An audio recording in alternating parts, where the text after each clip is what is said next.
Bien, amados hermanos,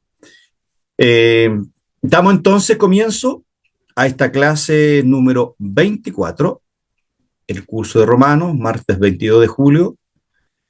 El título de esta clase es «Pecar para que abunde la gracia, la revolución de la nueva identidad en Cristo». Eso es lo que vamos a ver en estas 2 o 3 clases que vamos a hacer de Romanos, del capítulo número 6. Hoy vamos a ver solamente 3 versículos, pero son los 3 versículos que ponen el fundamento para que usted pueda entender toda la carta, o pueda entender el Evangelio, mejor dicho. Como introducción, ¿cierto? O como objetivo de aprendizaje, perdón, al finalizar este estudio de Romanos 6, del 1 al 14, que es la primera parte de Romanos 6, usted como estudiante, al finalizar este estudio, será capaz de demostrar bíblica y teológicamente que la unión del creyente con Cristo en su muerte y resurrección hacen posible continuar en pecado, hace imposible continuar en pecado como estilo de vida, y aplicando esta verdad doctrinal para vivir en la realidad práctica de estar muertos al pecado y vivos para Dios en Cristo Jesús. Pablo, después de haber desarrollado profundamente la doctrina de la justificación por la fe en los capítulos anteriores, particularmente el capítulo número 4, ahora el apóstol anticipa una objeción común, pero errónea. Si la gracia de Dios abunda donde abunda el pecado, nos dice 5:20, Romanos 5:20, que clase que vimos la semana pasada. Y Pablo, en el fondo, nos dice, ¿no sería lógico seguir entonces pecando para que la gracia continúe abundando? Y este pensamiento, aparentemente razonable, para la mente carnal, es radicalmente rechazado por Pablo en estos 3 primeros versículos. Estos pasajes marcan, desde mi mirada humilde, un punto de transición en la epístola a los romanos, pasando del tema de la justificación, capítulo del 1 al 5, a la santificación, del capítulo 6 al 8. Y aquí Pablo introduce la poderosa verdad de que el creyente, es decir, usted y yo, está unido a Cristo en su muerte y resurrección, y que esa unión transforma o debe transformar o se debe mirar esa transformación radical en su relación con el pecado. Si usted sigue actuando de la misma manera que usted era antes de Cristo, en el fondo usted no es un creyente. Eso es lo que Pablo nos va a decir. Y el argumento no es moralista, hermanos, porque debemos cambiar para agradar a Dios. Por lo tanto, el argumento no es moralista, sino que es teológico y ontológico. Porque ya hemos muerto al pecado en Cristo, por lo tanto no puedo vivir en él, es decir, en el pecado. Por lo tanto, en esta sección del día, Pablo responde al antinomianismo. Vamos a ver enseguida qué es lo que es ese término. Y la idea entonces de que la gracia excluye la necesidad de obediencia. Y Pablo lo que va a hacer, humildemente lo vamos a ver hoy día, afirma con fuerza que la verdadera gracia no solo justifica al pecador,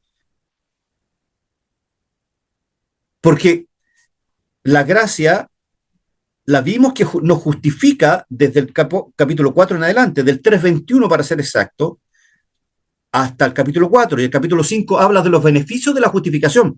Pero en el capítulo número 6, la gracia debe necesariamente, dice Pablo, transformar completamente la vida suya y la mía. Por lo tanto, Romanos capítulo 6, del 1 al 3, es una invitación a comprender la realidad espiritual del bautismo en Cristo como un símbolo profundo de nuestra unión esta unión especial con Cristo. Y por lo tanto es una exhortación a vivir en coherencia con esa nueva identidad que tenemos nosotros en Cristo. Bien, los grandes temas del capítulo 6 son dos: la refutación del antinomianismo, del versículo 1 al 14, y la nueva esclavitud. La nueva esclavitud en Cristo, que en el fondo, que es la esclavitud de, gracias amor, de la justicia en el fondo, ¿ya? Del versículo 15 al 23. ¿Cuáles son los temas teológicos centrales del capítulo 6? Son 5. La unión mística con Cristo, la muerte al pecado, la nueva vida en Cristo, la esclavitud espiritual y los frutos de la santificación. Respecto al capítulo 6 de Romanos, John Murray nos dice que la objeción surge naturalmente de una comprensión superficial de la gracia que ignora su poder regenerador. Dije que la gracia Pablo nos demostró que la gracia nos justifica desde el 3:21 al capítulo 4. Y en el capítulo 5, nosotros, la primera parte del 1 al 11, vimos los beneficios de esta justificación por gracia. Pero en el capítulo 6, como dice John Murray, no debemos nosotros ignorar que la gracia tiene necesariamente en usted un poder regenerador. ¿Y por qué una unión mística con Cristo? Porque es el fundamento de toda la santificación cristiana. Realidad objetiva, no experiencia subjetiva. Cuando yo digo realidad objetiva, estoy hablando de mi vida en Cristo, que mi vida tiene que ser distinta. Y la experiencia subjetiva tiene que ver con un cristianismo sin cambios, con un cristianismo superficial que muestra, por un lado, una espiritualidad falsa, pero mi vida no ha sido transformada. Si yo no he tenido una unión mística con Cristo, significa que nunca voy a cambiar. Pablo, entonces, en la primera parte de Romanos 6, 1 al 14, que es esta, ya constituye, a juicio de los eruditos que yo consulté, constituye una de las secciones más cruciales de toda la epístola paulina. ¿Te acuerdas cuando yo escribí hoy día en la tarde? Por favor, ten clase porque el capítulo 6 es esencial para entender el Evangelio. Para entender qué es lo que hace el Evangelio, qué es lo que debe hacer el Evangelio en usted.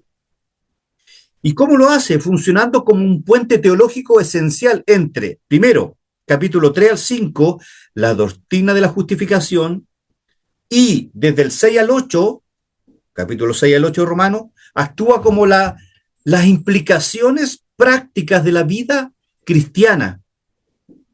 Por lo tanto, Pablo, habiendo establecido magistralmente que donde abundó el pecado, sobreabundó la gracia, ahí en el capítulo 5, 20, que fue la clase pasada, Pablo anticipa y refuta la objeción lógica más peligrosa que podría surgir de su enseñanza. Si la gracia aumenta proporcionalmente al pecado. Entonces Pablo es como que nos hace una pregunta. ¿No sería entonces beneficioso continuar pecando para provocar mayor manifestación de la gracia divina?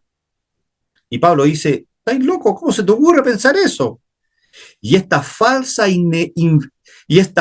inferencia de esta pregunta, conocida teológicamente como antinomianismo, ahí lo voy a explicar muy bien, representa un malentendido fundamental de la naturaleza transformadora de la gracia que Pablo debe abordar con urgencia pastoral, y debemos también con una precisión doctrinal enseñarla. Entonces, ¿qué podemos entender por este antinomianismo. ¿Qué es antinomianismo, hermano? Bueno, esta respuesta que Pablo da en los primeros partes, ojo, estamos recién hablando de los temas. La respuesta que Pablo da no es meramente negativa, sino profundamente constructiva. Y a través del simbolismo que Pablo, del bautismo cristiano, no estoy hablando del bautismo por inmersión, ojo, vamos a ver que Pablo no se refiere a ese bautismo. El apóstol demuestra que quien ha sido verdaderamente justificado ha experimentado una transformación ontológica radical.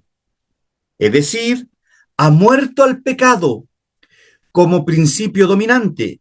El pecado ya no lo domina a usted y por lo tanto ha resucitado con Cristo a una nueva vida caracterizada por la justicia. ¿Qué es esta frase transformación ontológica radical? Bueno, significa que el ser mismo de la persona, eso es ontología, el ser mismo de la persona ha cambiado en lo más profundo de su esencia. Es decir, si usted no ha cambiado profundamente en su esencia, en su mirada del Evangelio, en su mirada de Cristo, en su mirada de su vida, en su sociedad, yo cuestionaría su conversión. Porque no solo un cambio de comportamiento, sino es una reforma moral, o mejor dicho, no es una reforma moral, ni es una decisión voluntaria exterior, es una nueva identidad, una nueva naturaleza espiritual, como dice Pablo ahí en 2 Corintios 5:17, que lo conocemos de memoria, de modo que si alguno está en Cristo, nueva criatura es, ¿cierto? Bien, hablar un poquito más de esto es ahondar, pero yo creo, les quería explicar qué es lo que era el antinomianismo para seguir. Antinomianismo. El antinomianismo es la doctrina o creencia que sostiene que los cristianos, al estar bajo la gracia, no bajo de la ley, ya no están obligados a obedecer la ley moral de Dios. ¿Cuál es la ley moral de Dios, hermanos? ¿Alguien me puede responder? El decálogo. ¿Ya? ¿Están todos de acuerdo que la ley moral de Dios es el decálogo? ¿Será, pastor, los 10 mandamientos? El decálogo. Muy bien, hermano Manuel. Así es. Muy bien, pastor. Así es. El decálogo o los 10 mandamientos es la ley moral de Dios. Y el antinomianismo dice que es la creencia, mejor dicho, que sostiene que los cristianos, es decir, usted y yo, al estar bajo la gracia y no bajo la ley, ya no estamos obligados a obedecer la ley moral de Dios. Eso es una falacia argumentativa. Usted ahora tiene una obligación, en cierto sentido, de obedecer la ley. No para salvación, sino porque es lo que le agrada al Señor. Por lo tanto, es una interpretación errónea y peligrosa del Evangelio de la Gracia. En otras palabras, hermanos, el antinomianismo afirma que como Dios perdonó nuestros pecados, y eso es así, y como somos justificados por la fe en Cristo, ya no necesitamos obedecer los mandamientos. No, eso es mentira. Usted está obligado a obedecer los 10 mandamientos, porque no han pasado de moda. La ley, la ley judía se dividía en 3 partes. La ley ceremonial, la ley civil, ojo por ojo, diente por diente, civil, la ley ceremonial, ¿cierto? Cómo tenían que ser los sacrificios y todo eso, y la ley moral. Y la ley moral, aquí están los 10 mandamientos. Pues. Son 603 mandamientos en total, hermanos. Comprende toda la ley. Esto, con la venida de Cristo, quedó finit, porque Cristo hizo una sola ofrenda por los sacrificios, ¿cierto? La ley civil ya no está, porque cada uno tenemos una ley civil en nuestros países, pero la ley moral Dios nunca la, y de hecho la resumió en un solo mandamiento: amarás a tu prójimo como a ti mismo. Y el antinomianismo lo que dice que estamos en la gracia, ya no estamos bajo la ley, por lo tanto ya no estamos obligados a obedecer la ley. Entonces hay un contraste. Es decir, el antinomianismo dice que la ley moral ya no la debemos obedecer, y eso es mentira.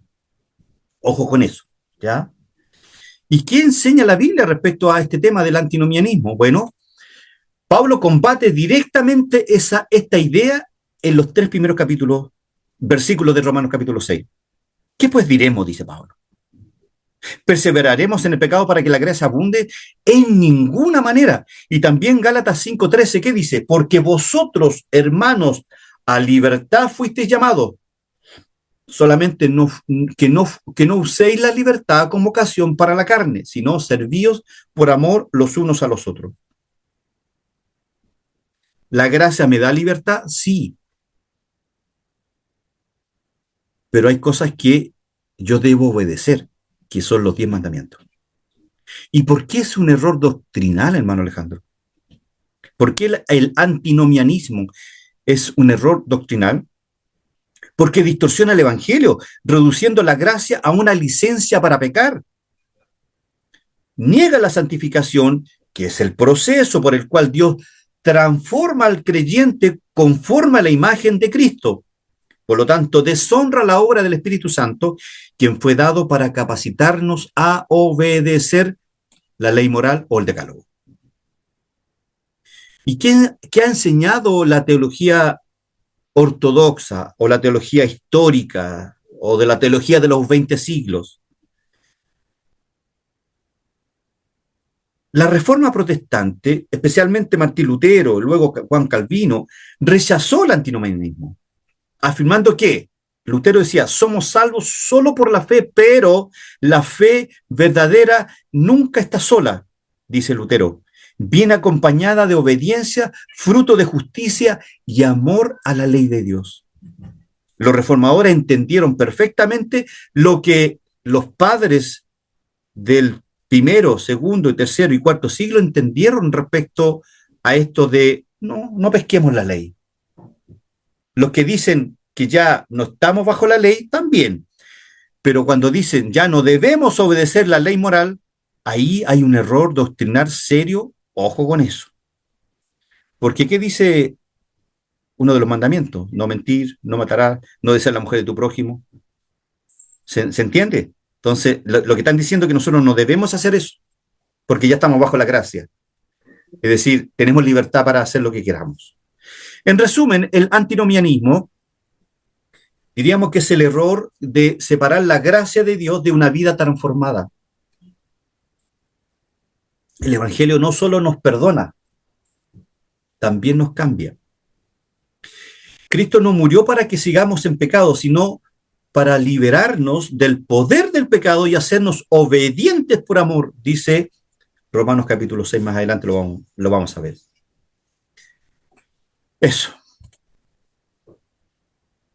Voy a pasarme el resumen de la clase pasada, les voy a mandar un extracto, ¿ya? Pero decirles que, en resumen, de todo el capítulo 5, vimos los frutos de la justificación del 1 al 5, ¿cierto? Pablo va enumerando los beneficios inmediatos de haber sido justificados por fe. Paz con Dios, acuérdense, acceso a la gracia divina y esperanza en gloria. Por lo tanto, esta sección establece que la justificación no es meramente un veredicto legal, sino el fundamento de una nueva relación con Dios.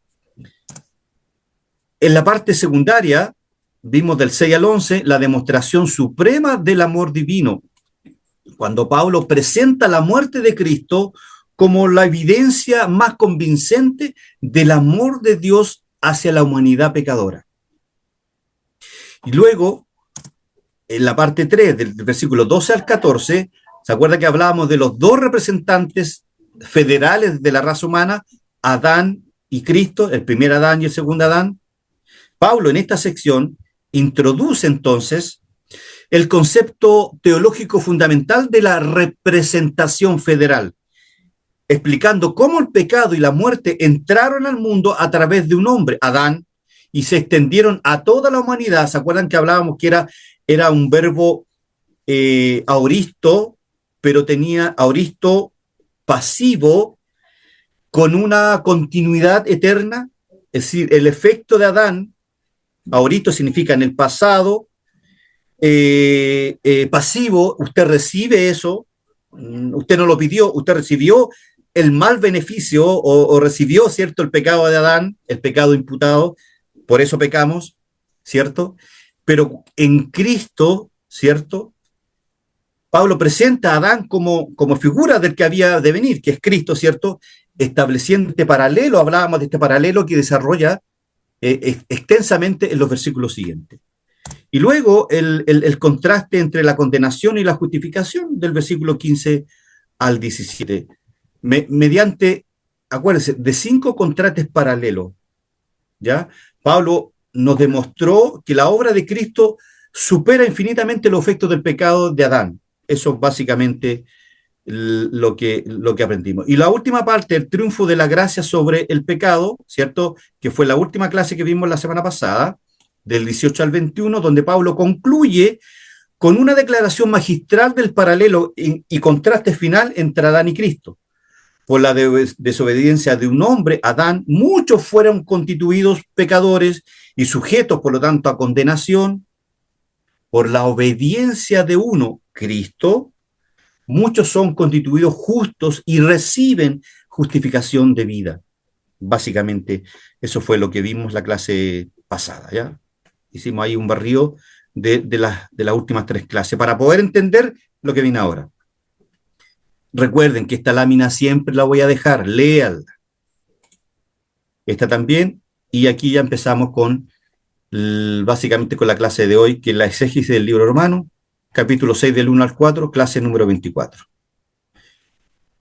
Los textos, yo los estoy tomando de estas 4 fuentes, de Douglas Moo, Tomás Reisner, si quieren yo se los puedo mandar, Daniel Wallenset y A.T. Robertson, ¿ya? Son 4 eruditos, ¿cierto?, tanto del griego como del hebreo, pero también del libro romano, ¿ya? Primer versículo, leámoslo, dice, ¿qué pues diremos? ¿Perseveraremos en el pecado para que la gracia abunde? Hagamos el análisis morfológico y sintáctico que siempre hacemos. El verbo diremos ya está en tiempo futuro, indicativo activo, primera persona plural, ¿ya? Introduce una pregunta retórica que anticipa una mala interpretación de la gracia. Comentario, Pablo emplea esta fórmula también en Romanos 3:5 y 4:1 para introducir objeciones que luego responden. Esto se llama una figura retórica, que son preguntas retóricas, es una figura judaica que Pablo la usa muy bien. Se antepone a las preguntas que sus oponentes le iban a hacer y le responden de cierta manera. ¿Cómo podemos entender este versículo número 1? Con una pregunta. O hagamos una analogía mejor de esto. Es como que yo les pregunte, ¿debo seguir rompiendo la ley? ¿Ya? ¿Para que me sigan perdonando y así conocer mejor el amor del juez? Obviamente que no. En el contexto de Romanos 6:1, enseñar que no se debe abusar del evangelio es fundamental, porque Pablo está enfrentando una tergiversación peligrosa del mensaje de la gracia. Acuérdense que hasta el capítulo 5 Pablo ha proclamado que la justificación es solo por gracia mediante la fe, ¿cierto? No por obras, y que donde abundó el pecado, sobreabundó la gracia, nos dice el 5:20. Entonces, por eso entonces podría ser malinterpretado este primer versículo. ¿Y cuál es el abuso que Pablo confronta aquí? El abuso consciente en pensar lo siguiente. Ponga atención. Si el pecado hace que la gracia se manifieste más gloriosamente, entonces sigamos pecando más para que haya más gracia.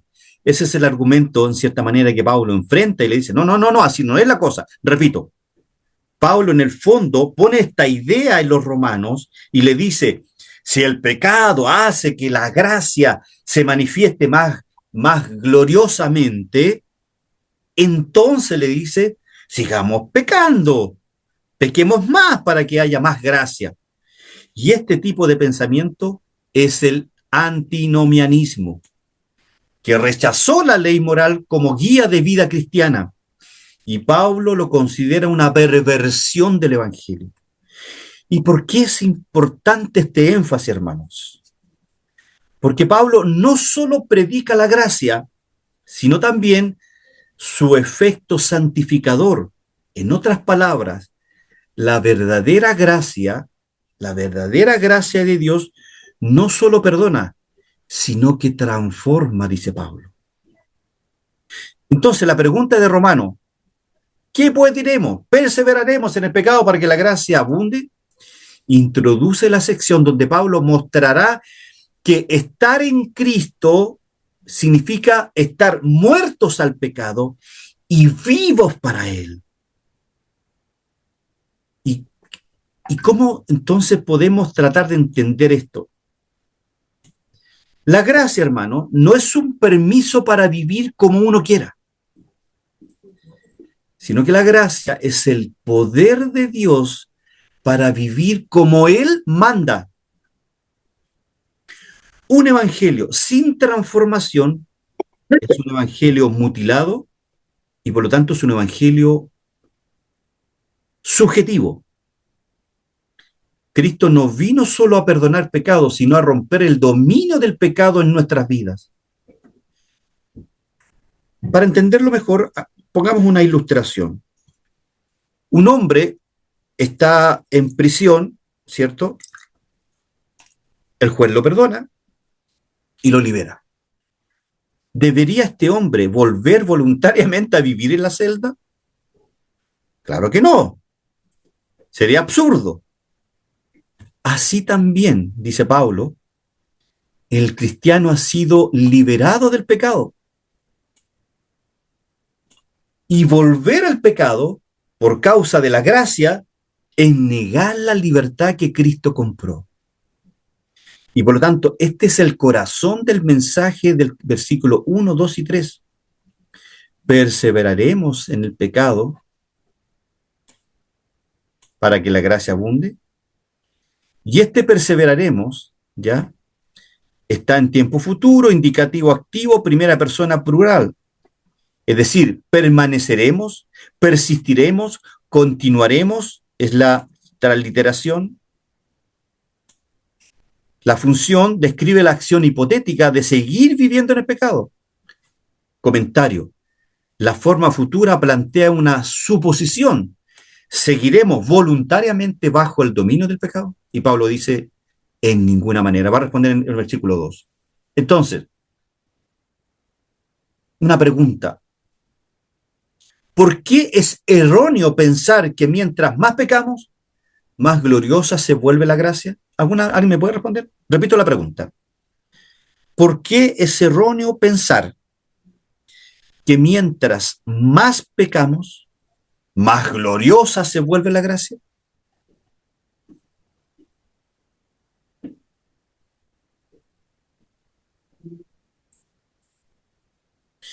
¿Saben por qué, hermanos? Bueno, ya que nadie respondió, porque es lógico pensar, es lógico pensar,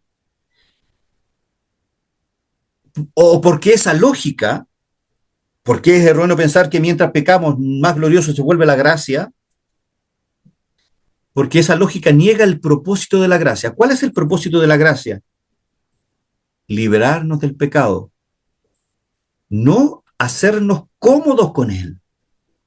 Por lo tanto, Romanos capítulo 6 muestra que la verdadera gracia produce santidad, no libertinaje. Entonces, la idea central de este versículo número 1, ¿ya? Plantea, ¿cierto? En el análisis morfológico y sintáctico que hicimos, ¿ya? Plantea este versículo una pregunta retórica que desafía una falsa conclusión, que la abundancia de la gracia puede justificar una vida de pecado. No. Pablo abre el capítulo introduciendo la tensión entre la gracia divina y la vida ética del creyente, el contraste. Si tú fuiste salvo por gracia, la gracia te tiene que transformar.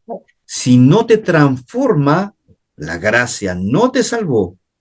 Sigue siendo un hombre inconverso. Desde una perspectiva, hermanos, ortodoxa, Romanos 6.1 subraya que la justificación por gracia no implica una licencia para pecar. Pablo, que ha proclamado la justificación gratuita por medio de la fe, capítulo 3 y 5, anticipa la crítica antinomoniana. Si la gracia cubre todo pecado, ¿por qué no vivir en él? La respuesta vendrá en los siguientes versículos, lo vamos a ver. En el versículo número 2, y aquí está la respuesta de Pablo. Pablo hace una pregunta. ¿Qué pues diremos? ¿Perseveraremos en el pecado para que la gracia abunde? Y Pablo dice, en ninguna manera. En el fondo, en otras palabras, Pablo dice, imposible, ni lo pienses. Bueno, esta expresión de ningún modo, que es el verbo un giboito, es una partícula de negación enfática.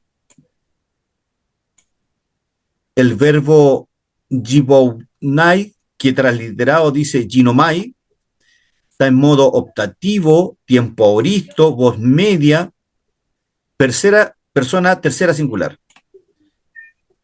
Traducción significa que suceda o acontezca. Y el significado pedagógico sería imposible ni pensarlo. ¿Cómo se te ocurre? Pablo responde con fuerza moral y una lógica espiritual. Pablo responde con una expresión de rechazo total ante la idea de seguir pecando para que la gracia abunde. La frase, ¿cierto? De ningún modo es una construcción idiomática muy fuerte, hermanos, imposible de traducir literalmente, pero que refleja horror moral. Es una negación enfática, en ninguna manera, es decir, que en ninguna manera... Ay, no se fue el mouse. Aquí está. Ay, perdonen. Aquí está el mouse. Que en ninguna manera usted puede perseverar en el pecado para que la gracia abunde. En ninguna manera. Es un error moral que usted piensa así. Oh, ahora estamos en la gracia. Hagamos lo que queramos. No.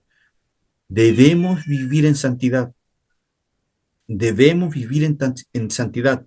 En otras palabras, Pablo dice imposible. Ni lo pienses, mostrando no solo un argumento lógico, sino indignación espiritual ante esta idea. Pablo final, entonces, en el versículo 2 nos enseña que la gracia no nos invita al libertinaje. Y la expresión los que hemos muerto al pecado, expliquémoslo. Ay, aquí me fui para abajo, no puse la transliteración. Oitibes ante John Beblitz, ya no me acuerdo el griego, pero no importa.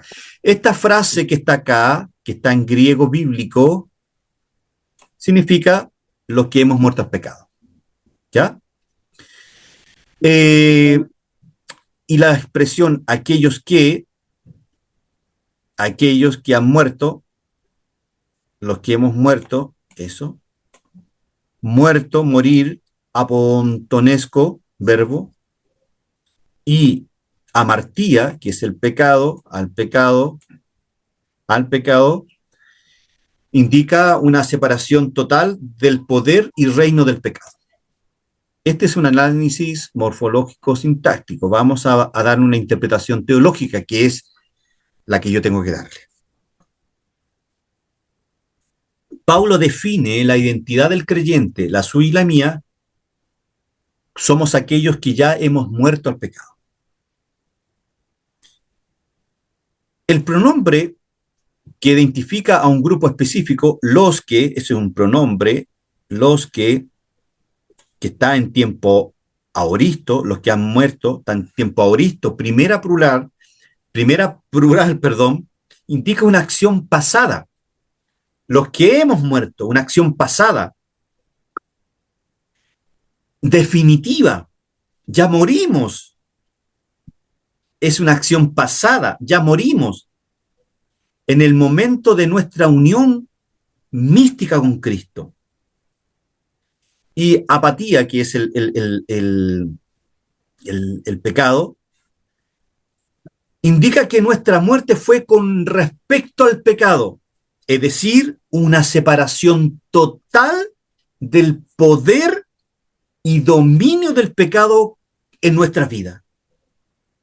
Y esta verdad muestra que ya no estamos bajo el reino del pecado, ya no nos define ni nos gobierna. ¿Y por qué sigue pecando, hermano? ¿Y por qué seguimos pecando? Vamos a verlo más adelante. Aquí Pablo plantea una pregunta retórica que apela a la lógica espiritual, ¿cierto? Si hemos muerto, eso lo vamos a ver en la siguiente lámina. Esperen un segundo. Ahí sí. Y en la última parte, Pablo dice, ¿cómo viviremos aún en él? Si ya hemos muerto al pecado, ¿cómo viviremos aún en él? Esta expresión, ¿cómo viviremos aún en él?, es un adverbio interrogativo. ¿Cómo? Es un adverbio de tiempo. Todavía, si, aún, ¿por qué tenemos que vivir? El verbo vivir, que es este, viviremos, ¿ya? Está en tiempo futuro, indicativo, voz activa. Persona y número, primera plural. Anticipa una imposibilidad lógica y espiritual. Anticipa una imposibilidad. Es decir, ¿cómo vamos a vivir en él? Si ya hemos muerto al pecado, existe una imposibilidad lógica y espiritual que sigamos viviendo en el pecado. Vivir en el pecado como una esfera o estilo de vida habitual, en el fondo, es lo que Pablo nos dice en este análisis morfológico sintáctico. Permítame explicarlo. La conclusión entonces clara en esta última frase. Para el creyente es incompatible seguir viviendo bajo el dominio del pecado como antes, porque su muerte al pecado lo ha separado de esa esfera. Usted antes estaba aquí en el pecado, y cuando usted creyó en Cristo, usted salió de esa esfera, de ese dominio del pecado, y ahora usted es esclavo de Cristo, de la cruz. ¿Se entiende? Por eso que Pablo dice que es imposible que aún permanezcamos en el pecado. Por eso que Pablo anticipa esa que nos podemos preguntar, ¿en qué pues diremos? ¿Perseveraremos en el pecado para que la gracia abunde? Y Pablo dice, en ninguna manera, porque los que hemos pecado, muerto al pecado, ¿cómo viviremos aún en él? Entonces, la conclusión es clara. Para el creyente, es decir, para usted y para mí, es incompatible seguir viviendo bajo el dominio del pecado, como antes. El pecado nos dominaba antes de Cristo, porque su muerte al pecado lo ha separado de esa esfera, de la esfera del pecado. Podríamos decir que la idea central de este versículo, el creyente ha experimentado una muerte real en relación al poder del pecado, pero por lo tanto, vivir como si esa muerte no hubiera ocurrido es una contradicción espiritual. Y Pablo rechaza con fuerza cualquier idea de que la gracia fomente el pecado. ¿Y qué interpretación teológica le podemos dar a esta parte? Pablo, por lo tanto, afirma que el creyente, usted y yo, unidos a Cristo, ahora unidos a Cristo, ha muerto con él en sentido espiritual al poder del pecado. Usted ya murió al pecado. Usted ya no, usted murió. Usted es un muerto QEPD al pecado. Usted ahora está vivo para Cristo. De muerte espiritual a nueva vida. Pablo lo dice en Colosenses, muy clarito, versículos 2 y 13 del capítulo 2. Sepultados con él en el bautismo, en el cual fuisteis también resucitados con él mediante la fe en el poder de Dios que le levantó de los muertos. Y a vosotros, dice Pablo, estando muertos en pecado, dominio o esfera del pecado, y en la incircuncisión de vuestra carne, os dio vida juntamente con él, perdonándoos todos los pecados, dice Pablo en Colosenses. Por lo tanto, no se trata de perfección sin pecado, sino de una ruptura decisiva con el dominio del pecado que tenía en usted.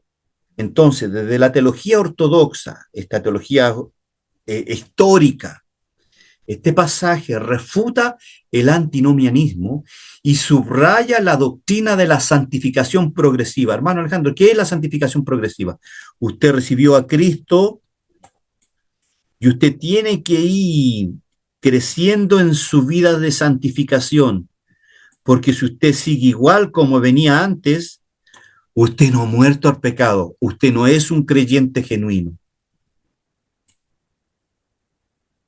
Si usted sigue actuando como antes, pero esto, ¿qué nos da a pie a pensar que la santificación tiene que ser progresiva? En teología sistemática se habla de la santificación progresiva. Dios a usted lo apartó para él, para Cristo. Aunque justificados por gracia, usted y yo, los creyentes no están libres para pecar, sino libres del pecado para servir a Dios. Así la vida cristiana no es una continuidad con el pasado, sino un nuevo orden existencial, en cierta manera, en Cristo. Este versículo nos confronta entonces con una pregunta vital, hermanos. ¿Cómo podemos seguir viviendo en pecado si realmente hemos muerto a él? La gracia no excusa el pecado, lo debe vencer y debemos vivir deliberadamente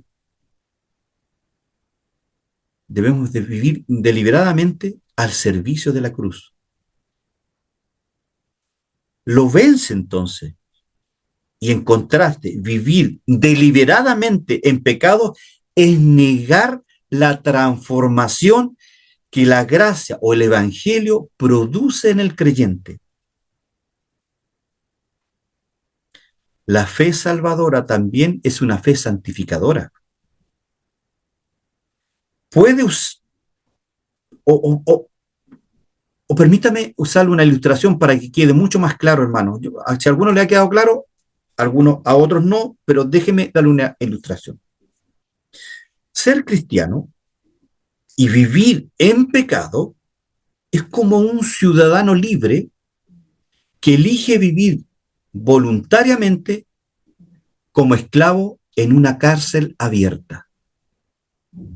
Repito, ser cristiano, ser un creyente en Cristo y seguir viviendo en el pecado es como un ciudadano libre que elige voluntariamente vivir como esclavo en una cárcel abierta. La cárcel abierta representa esta esfera del pecado. Cuando usted ya en Cristo es libre de obedecer la ley y de rechazar el pecado. Esta idea entonces, hermano, refuta o contradice entonces que la unión con Cristo cambia no solo nuestra posición legal ante Dios, sino nuestra vida cotidiana. Usted debe entender que la libertad en Cristo es para vivir en justicia, no para justificar el pecado.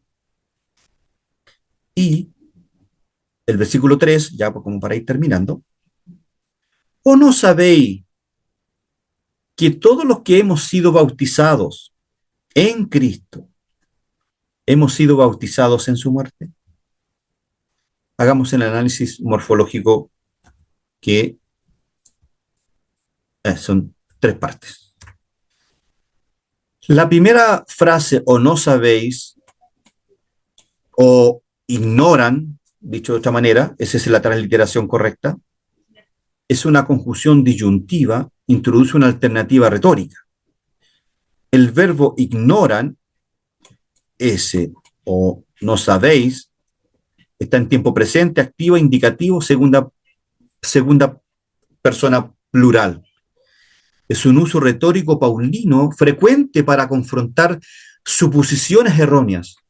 Es decir, tú no sabes que debes vivir en el fondo libre pero obedeciendo la ley. En el fondo, eso es lo que Pablo le está diciendo. ¿O no sabéis que tú no debes engañar a tu esposa?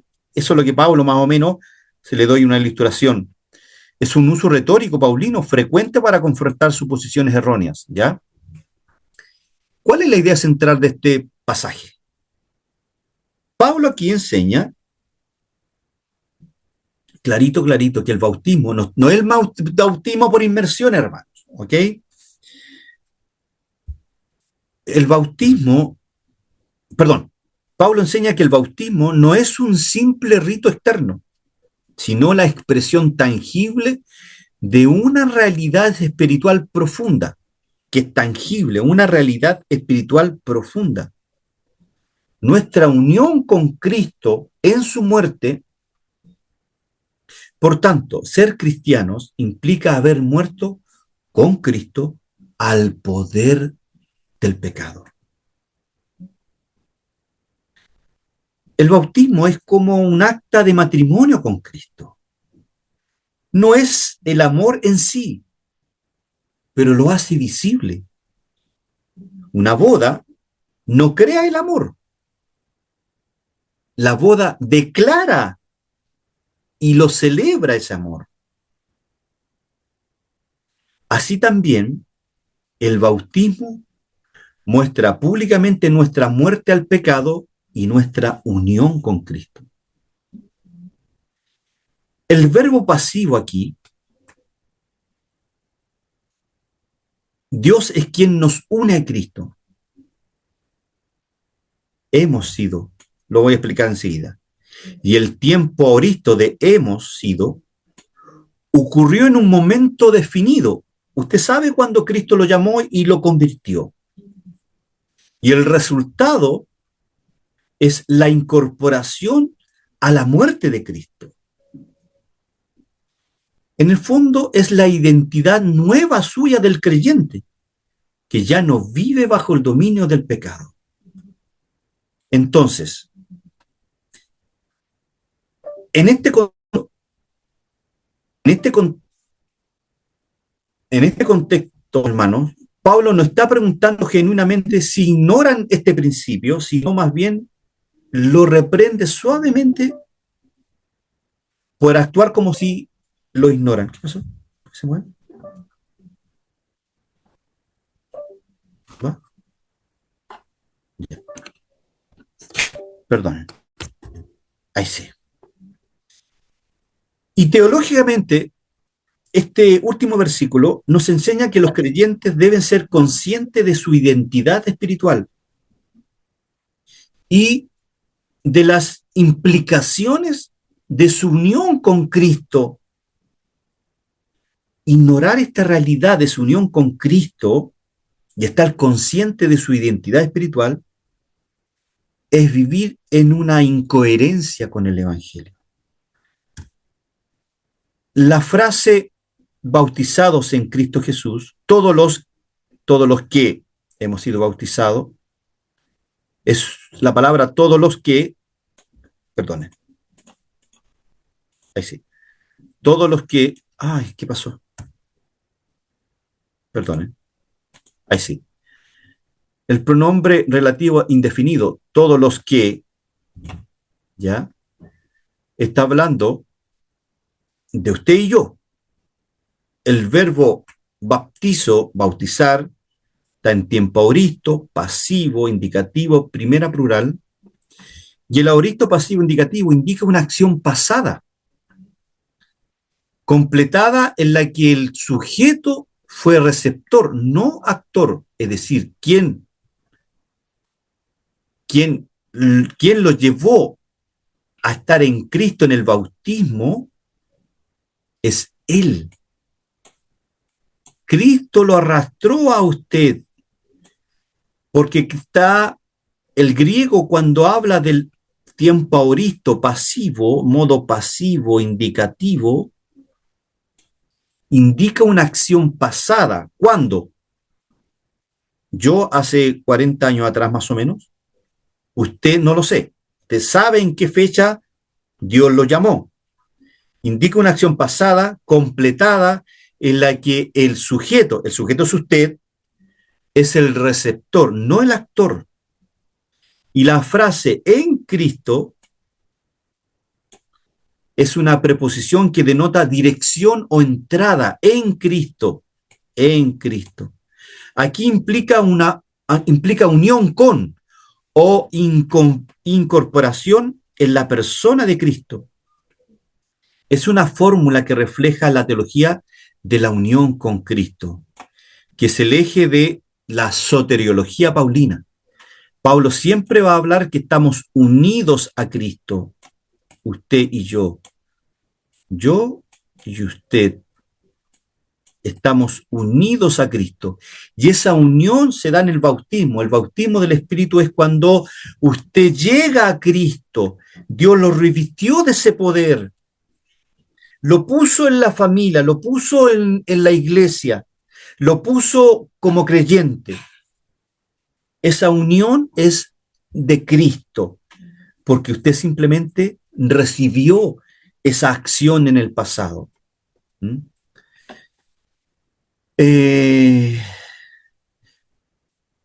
el fondo, teológicamente, o déjenme explicarles mejor un poquito más esto del pasivo indicativo. El verbo baptizo, aquí, que dijimos, está un aoristo pasivo indicativo, muestra una acción puntual y definitiva en el pasado, y la voz pasiva indica que nosotros no nos autobautizamos, sino que fuimos bautizados. Es decir, esta es una obra que recibimos, obra de Dios en nuestra unión con Cristo. Y la preposición hacia o en, esta es una preposición en Cristo o hacia Cristo, seguida de un acusativo, indica movimiento hacia y entrada en un nuevo estado.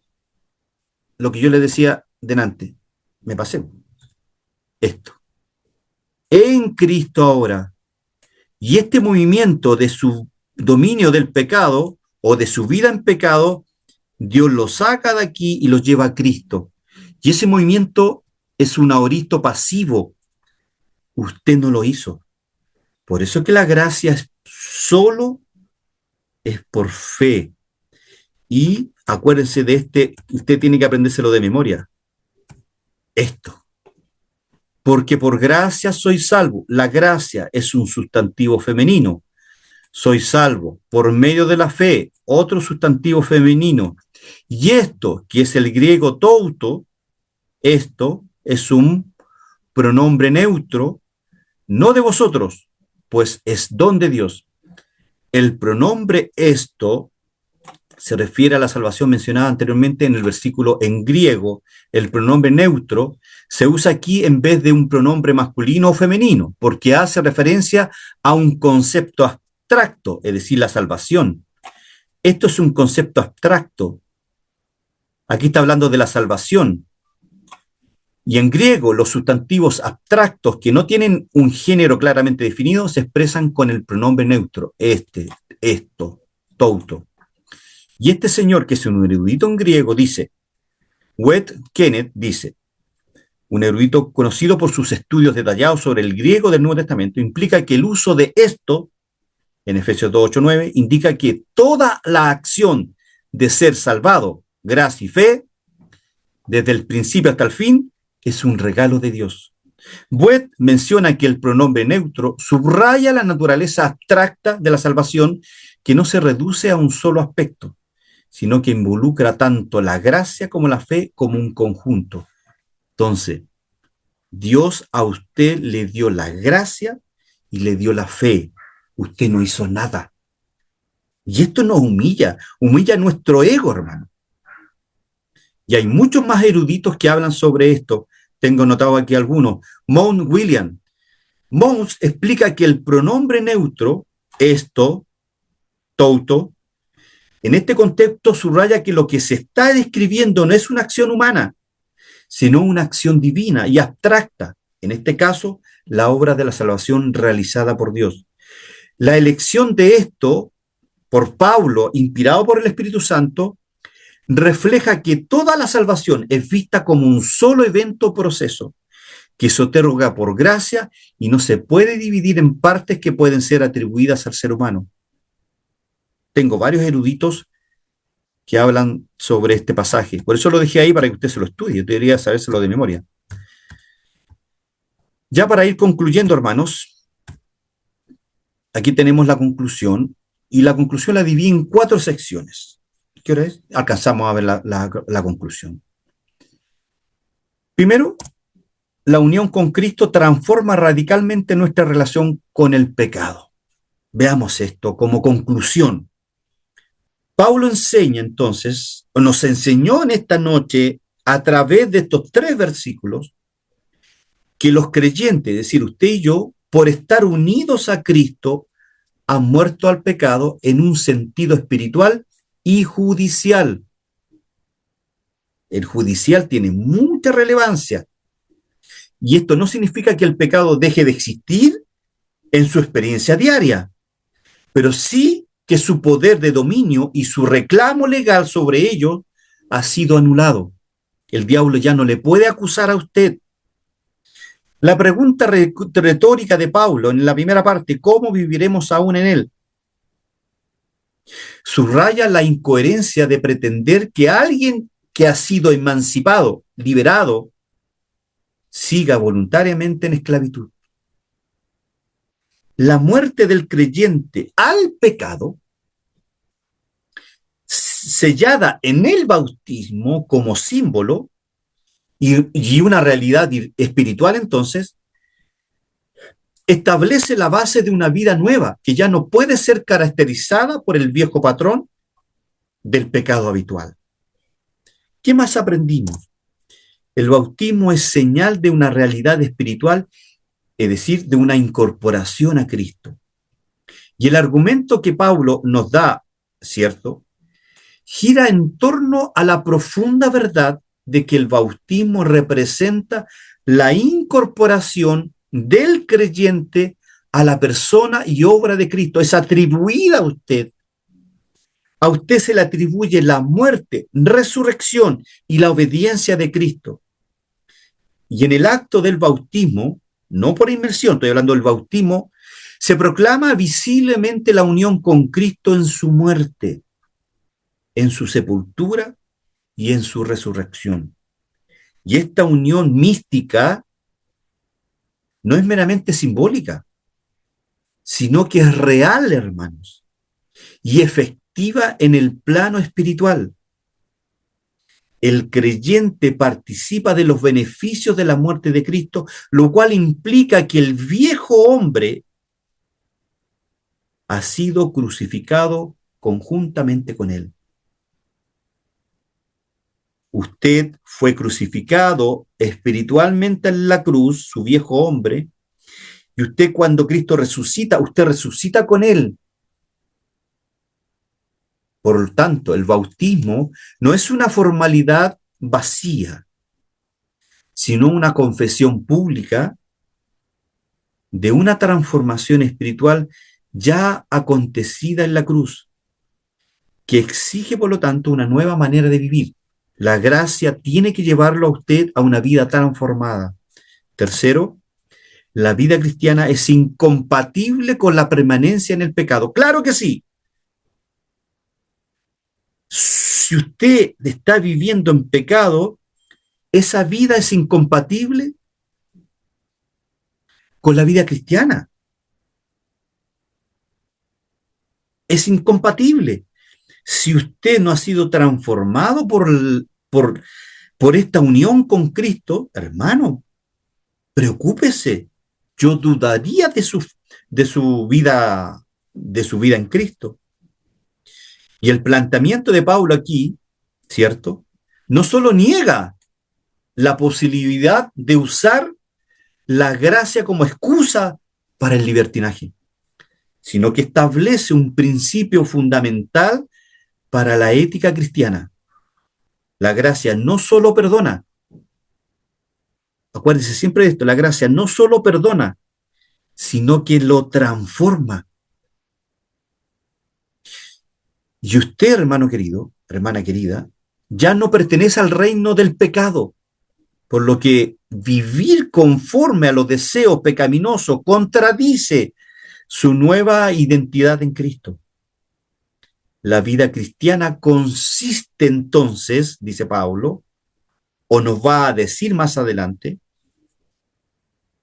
en una progresión o en una santificación progresiva, como lo veíamos, en la que usted, como creyente, vive cada día más coherentemente con su condición de muerto al pecado y vivo para Dios. Esta realidad demanda una respuesta ética, no presentar más los miembros de su cuerpo al servicio del pecado. ¿Y qué nos espera la próxima semana? De los versículos 5 al 11, Pablo nos va a desarrollar, nos va a enseñar las implicaciones positivas de esta unión con Cristo. Nos va a explicar que así como los creyentes participaron de su muerte, también participan en su resurrección. Y esto, por lo tanto, abre la esperanza y el llamado a vivir una vida nueva, marcada por la victoria sobre el pecado y una dedicación creciente a Dios. Eso es lo que vamos a ver la próxima semana, de los versículos 5 al 11. Y aquí, dos preguntas de cierre. Pregunta número 1, y aquí pueden desconectar sus micrófonos. ¿Cuál es la implicación teológica más precisa que se desprende de la frase continuaremos en pecado para que la gracia abunde, Romanos 6.1, considerando el contexto del Romanos 5 y el uso del verbo continuar? ¿Cuál de estas 5 es la correcta?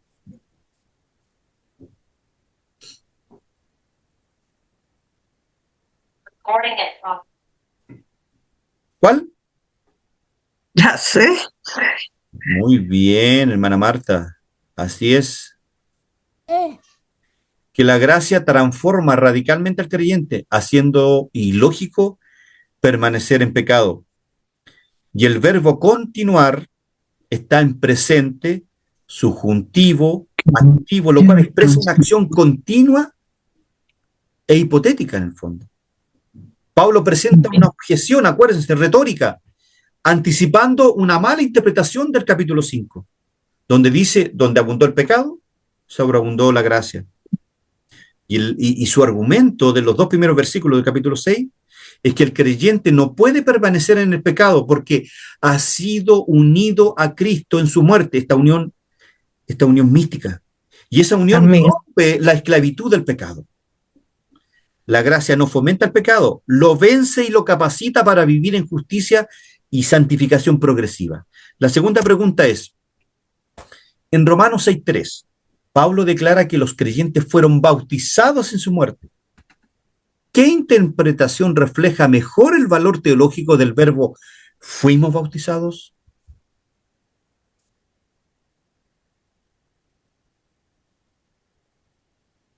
La C.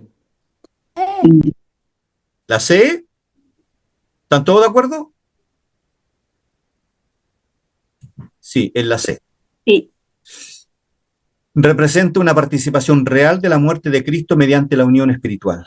Bueno, el verbo bautizo, fuimos bautizados en el fondo, está en aoristo pasivo, acuérdense, indicativo, lo que implica una acción pasada, puntual y recibida, no autoinducida, es decir, usted simplemente recibió el regalo.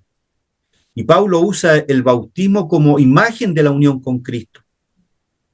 Y aquí el bautismo no es solo el rito externo, sino el acto redentor de incorporación espiritual en Cristo, donde el creyente, es decir, usted y yo, muere al pecado con Cristo. Por lo tanto, es el fundamento para que usted y yo vivamos una vida nueva. Y refuerza, por lo tanto, la verdad de que la gracia debe producir transformación, no licencia para pecar. Bien.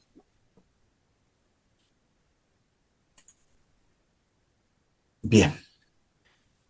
Bien, amados hermanos, hemos terminado la clase de hoy y acepto preguntas y comentarios. Mi hermano Alejandro, Pastor Israel. ¿cómo está usted? Muchas Bien. bendiciones. Bien, gracias al Señor. Y salud. Qué bueno, y saludo a todos mis hermanos que nos están escuchando. Mi pregunta es muy sencilla, es sencilla. Resulta que cuando hablamos del bautismo, por nuestro trasfondo pentecostal, obviamente lo relacionamos con respecto al bautismo en agua. Yo creo que todos le dimos esa interpretación. Y yo he tratado de ver a otros comentaristas en cuanto a esta simple doctrina, el bautismo, y vuelvo a repetir, cuando leemos el texto, incluso cuando se hacen los bautismos en agua, se cita Romanos capítulo 6, se da una explicación de la imagen, y creo que sería bueno que usted nos explicara puntualmente y directo al hueso a qué se refiere el bautismo para que quedáramos todos claros. Y lo otro, que para dejar de relacionar en cierta forma lo que es el bautismo del agua y entenderlo. ¿Y cuándo se produce este bautismo? ¿Cuándo se suscita este bautismo? Y cierro mi pregunta con esto. Repito, muchos incluso intérpretes pentecostales o incluso reformados son muy ambiguos al explicar el bautismo. Entonces, me gustaría que para claridad de todos nosotros pudiera dejarnos claro lo que es el bautismo para darle una correcta interpretación al texto. Gracias, mi hermano Alejandro. Ya, perfecto. A ver, leamos el pasaje de los primeros dos versículos. Hasta el versículo 3 dice, ¿o no sabéis que todos los que hemos sido bautizados, ¿no? Uno, en Cristo Jesús, hemos sido bautizados en su muerte? Porque somos sepultados juntamente con él para muerte por el bautismo, a fin de que como Cristo resucitó de los muertos, por la gloria del Padre, así también vosotros andemos en vida nueva. ¿Se refiere este pasaje al bautismo en agua? No directamente. No. El apóstol Pablo está usando el lenguaje del bautismo para describir una realidad espiritual, la unión del creyente con Cristo en su muerte y resurrección. Este es un bautismo espiritual, no simplemente un acto ritual de sumersión en el agua. El bautismo de sumersión en agua es un acto público que usted hace. No, Alejandro, perdón, disculpe, ayer, no se está escuchando bien porque hay un micrófono abierto. Ahí sí. El bautismo en agua no tiene nada que ver con este bautismo que Pablo habla en los versículos 1, 2 y 3 y 4. Si el pasaje menciona bautismo, entonces habla del bautismo en agua. No, porque el texto no menciona en ningún momento agua. Lo que menciona es estar unidos con Cristo en su muerte Y eso ocurre solo en el momento de la conversión, no en el acto físico del bautismo, que eso ocurre después. ¿Me expliqué? Sí, sí, y ahí con eso queda sumamente claro. Y repito, me ha tocado escuchar otros expositores que lo toman como muy somero, y hay que ver que todos nosotros venimos de un trasfondo pentecostal. Yo mismo muchas Acuérdese, veces hice esa interpretación. claro, acuérdese del pasaje de 1 Corintios 2, 12, 13. Porque por un solo espíritu fuimos todos bautizados en un cuerpo. Hermanos, si aquí hay hermanos pentecostales que creen que el bautismo del espíritu es, y su evidencia es hablar en lengua, con amor se lo digo, hay un error ahí que lo podemos ver en otro momento. No, no. El bautismo del espíritu es se produce en el momento de la regeneración, en el momento de la conversión, en el momento de esta unión espiritual, de esta unión con Cristo. El bautismo en agua es una imagen visible y simbólica de esa unión espiritual invisible que se produce después. El bautismo en agua, en cierta manera, es una acción suya, es una decisión suya, posterior al bautismo del Espíritu, que lo unió a Cristo, y ese bautismo viene después. Puede ser a la semana después, puede ser al mes después, puede ser al día siguiente de su bautismo espiritual, de su unión con Cristo, porque en el fondo usted, habiendo creído en Cristo y habiendo recibido, cierto, esta unión mística con Cristo, bautismo, y habiendo recibido todo este beneficio, usted le dice a la congregación: yo públicamente confieso mi fe. Ese es el objetivo del bautismo. Y quiero ser parte de esta iglesia local. Eso es. No tiene otro sentido el bautismo en agua. Pero el bautismo que Pablo habla en los primeros 3 versículos, esa unión mística, esa unión con Cristo, es la conversión, ese nuevo nacimiento, es la regeneración. Amén. ¿Mm? Amén. Bien. Mire, discúlpeme, hermano Alejandro, que sí, créame que es muy importante. Mientras usted hablaba, yo lo escuchaba y vuelvo a repetir, es mucha la ambigüedad al explicar este texto, incluso gente muy perita en el texto, y usted lo deja muy claro a todos nosotros, que eso se produce en el momento de la conversión, donde el Espíritu Santo viene a nosotros, ¿cierto? Sí. Es una realidad soteriológica. No es un acto. Amén. Eso es una realidad soteriológica, tiene que ver con la salvación. No, bueno, ya no, ¿para qué voy a seguir ondando? Pero en el fondo eso. Sí, yo creo, y con esto termino yo creo que esto lo que usted acaba de decir, al ver el texto nos va a ayudar mucho esa explicación, a verlo no de esa manera de que está hablando del bautismo en agua, sino que está hablando de este bautismo místico, este bautismo espiritual, está hablando de lo que sucede en la conversión. Muchas gracias, mi hermano Alejandro. En el fondo, Pastor Israel y hermanos queridos, para concluir la pregunta que nos hace el Pastor Israel, en Romanos 6, estos 3 primeros versículos, usa el lenguaje del bautismo, ¿ya?, para describir una realidad soteriológica. Cuando hablamos de soteriología, estamos hablando de la salvación, de la doctrina de la salvación. Fuimos unidos a Cristo en su muerte y resurrección a través de esta unión mística, a través de este bautismo. El bautismo en agua no causa ese efecto, sino que lo representa públicamente, como yo le decía. Cuando una persona se sumerge en agua, eso representa que ya murió con Cristo. Le está diciendo al mundo entero, a la iglesia, a su familia: ahora yo morí al pecado y ahora soy vivo para Cristo. Eso. Bien, ¿alguna? Hermana Marta, por favor. Sí, yo encontré por aquí que el bautismo del agua es un símbolo. ¿Qué pues? Es una manifestación pública, un símbolo público. De la unión de... Sí. Porque primero el bautismo que Pablo habla aquí en los primeros 3 versículos del capítulo 6 es una unión mística con Cristo. Hemos recibido, ¿cierto?, estos beneficios de haber sido regenerados, convertidos. Mi libro habla sobre todo esto que estamos hablando, hermanos. Así que el libro que hice sobre la regeneración, ¿ya? Eso. Envíenmelo. De veras que usted me lo pidió ya, acuérdeme, mañana se lo mando. Hermano Lizama, Hermana Elizabeth. sí, este tema de bautismo es muy importante porque son muchas las personas que creen que el bautismo por agua es lo que salva a la persona. Exactamente. Y eso es un error grave. Sí.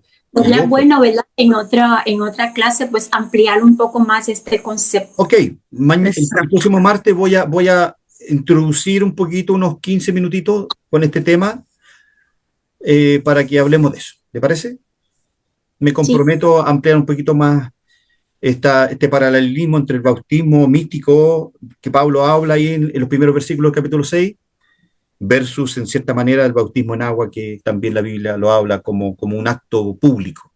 Acuérdense de Felipe, cuando se arrepiente, recibe y dice, ¿qué me impide, cierto, irme a las aguas? ¿Y qué es lo que hace el apóstol?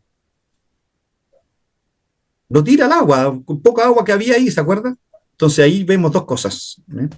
Bien, ¿alguna otra pregunta, algún otro comentario que quieran hacer? Interesante la clase. Yo le dije, Poderosa. no se pierdan capítulo 6 de Romano, porque es muy, muy, muy interesante. Hermano Alejandro, disculpe, nuevamente meto la cuchara. Por favor, por favor. Me ha tocado leer varios de sus libros, no, yo por lo menos me los devoro, ¿no?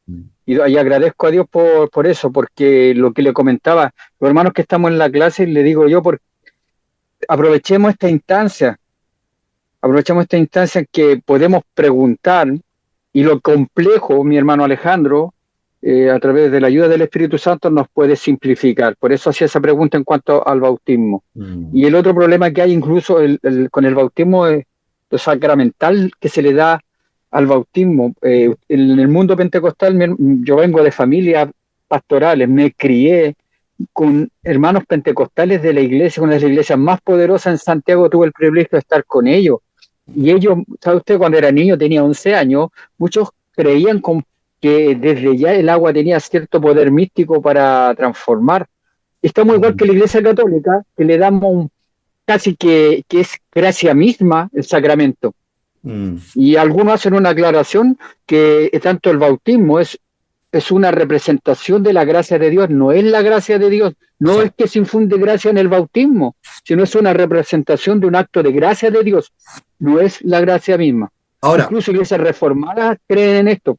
Sí, ahora, alguien que ha nacido de nuevo, alguien que ha sido regenerado, nacido de nuevo, conversión son sinónimos, por si acaso.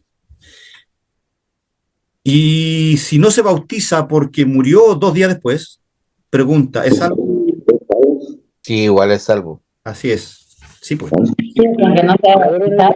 Sí, pues. El ladrón en la cruz. Iba a decir lo mismo. Porque, ¿qué es lo que nos salva? Cristo. Nos salva, pues. Cristo. Cristo. Exactamente. No. Ahora, si no nos bautizamos sabiendo conscientemente que eso es un mandato de Dios, estamos en pecado. Ojo con eso. Ojo con eso. Y el que no se ha bautizado, yo le sugiero que hable con su pastor y que lo bautice lo más luego posible, porque está en desobediencia. Está en desobediencia.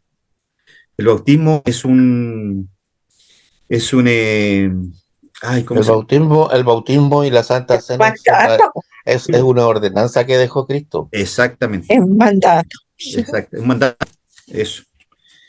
Bien. ¿Otras preguntas o algún otro comentario? Voy a la clase. Ya, gracias, hermana María de los Ángeles. Muchas gracias.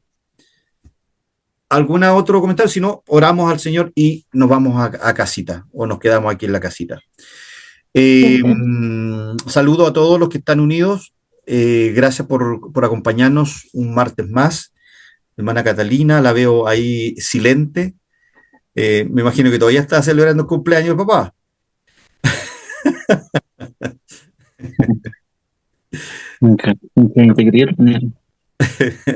Mano, que el Señor le bendiga, que el Señor le bendiga a todos. Yo aquí escucho nomás a mi hermano Alejandro, Allá. aprendo, trato de aprender lo más posible. Me gusta ahí el pastor que hace tantas preguntas, Está bien, pues. que nos saca también de esas dudas, que de repente uno no quiere preguntar, más que yo prefiero escuchar e ir aprendiendo de muchas cosas, así que el Señor les bendiga a todos. Bien. Y Amén. no, ya terminó el cumpleaños, ya pues hermano ¿Y la Alejandro. torta? No me mandó ni Se un hizo pedacito de torta, pues, la hermana torta. Catalina. Ya. Bien, amados en Cristo, a Bolivia, a Perú, a Puerto Rico, a Y yo no Chile, te al sur, allá en Nueva Imperial, Santiago, a Villa Alemana, eh, a Ecuador y no sé qué otro país más que no he nombrado. Dios les bendiga grandemente, hermanos. Para mí, como director académico de IBIC, la verdad que es una honra y una tremenda responsabilidad poder estar con ustedes. Peñalolén, nos dice la hermana María Los Ángeles. Es una gran responsabilidad de poder transmitirle a ustedes con gracia. Y es lo que pido permanentemente al Señor durante la semana. Señor, dame gracia para poder amén. explicar Romanos, que Romano es tan difícil, hermanos, de poder enseñarlo. Es, es teología pura, pero hay que tener gracia, creo yo, para poder explicarlo. Si he fallado en algún momento, perdónenme. Si he sido asertivo en otros, la gloria simplemente es del Señor. Amén. Vamos a orar entonces, le Es vamos a para pedir, el Señor. así es pues, le vamos a pedir a nuestro hermano o pastor Luis César Cachimuel, él es de Ecuador. Usted es de Ecuador, hermano Luis César, ¿cierto? Sí, buenas noches, mi hermano. Bien, de Ecuador. Sí, ¿Qué le ha parecido las clases, hermano Luis? mm, está bonito, pero todavía no capto todavía bien. Bien, pues. Entonces, Vuelvo a ver las clases, quiero. yo la voy a subir en un ratito más, la voy a subir ahí, la hermana Madeleine, la espera, oiga, hermano, esa hermana querida que está en Cuba, y Sí, por el régimen cubano, ¿cierto? Ella tiene luz ciertas obras. cierta parte del día, y ella no puede conectarse porque a esta hora no tiene luz, no tiene internet, Lamentable. mejor dicho. Y ella con hambre, ella me dice, yo siento hambre por la palabra. Esta cabina aquí debería estar 30, 40, 50 hermanos conectados, aprendiendo. Da lo mismo que esté haciendo la clase. Y a mí me llama la atención la hermana Madeleine. Madeli. Así que oremos por ella, oremos por ella. Sí. Bien, hermano Luis César, ¿podrías orar para que nos vayamos a casita? Ya, gracias, mi hermano. Amén. Oremos. Gracias, Padre. Gracias, Señor, por esta noche, por esta tarde. Señor, queremos aprender más de tu palabra, Señor. A veces nuestra mente no nos capta bien, pero Señor, yo sé que tú eres grande, yo sé que tú das sabiduría. Y gracias, Señor, al pastor que nos enseña. Señor, dale sabiduría, dale entendimiento, y nosotros también para poder entender todo lo que estamos aprendiendo en esta noche. Gracias, Señor, por mis hermanos, por toda la iglesia, por toda la congregación. Gracias, Señor, y esta noche, Señor, nosotros vamos a descansar. Amén. Y, Señor, siempre nos cuidas, nos guardas. A veces fallamos con nuestro hablar, a veces con nuestros pensamientos, Señor. Pero, Señor, gracias te doy, Señor, Amén. por los hermanos que estamos hoy aprendiendo de tu palabra. Señor, solamente tú nos das la sabiduría y el entendimiento, Señor. Gracias, Padre, por el hermano pastor, y nosotros también te damos gracias, y ahora para descansar, para poder aprender más de tu palabra, Señor. Solamente te pido, te ruego, Señor, que nos dé la sabiduría que necesitamos, Señor. Amén. Gracias, Señor, y vamos a descansar en esta noche. Solamente pido tu bendición, tu gracia, Señor. Amén. Amén. Gracias, Domingo. Bien, amados hermanos, Dios les bendiga y nos vemos, si Dios lo quiere, y si no viene antes, el próximo martes. Amén. Prendan ahí sus camaritas y nos vemos entonces para despedirnos. Bendiciones a Dios les todos. bendiga a todos. A todos. Bendiciones. Pastor Roberto, ¿cómo está? Buenas noches, bendiciones, un abrazo. Dios les bendiga. Bye bye. Chao, Chao. chao. Chao. Bendiciones. Bendiciones, bendiciones. Chao. ¿Dónde? Chao, chao. Hermano Mario, Dios le bendiga ahí con su esposita. Chao, chao. Gracias, Alejandro, bendiciones a todos. Adiós, adiós. Gracias, mis hermanos, un abrazo.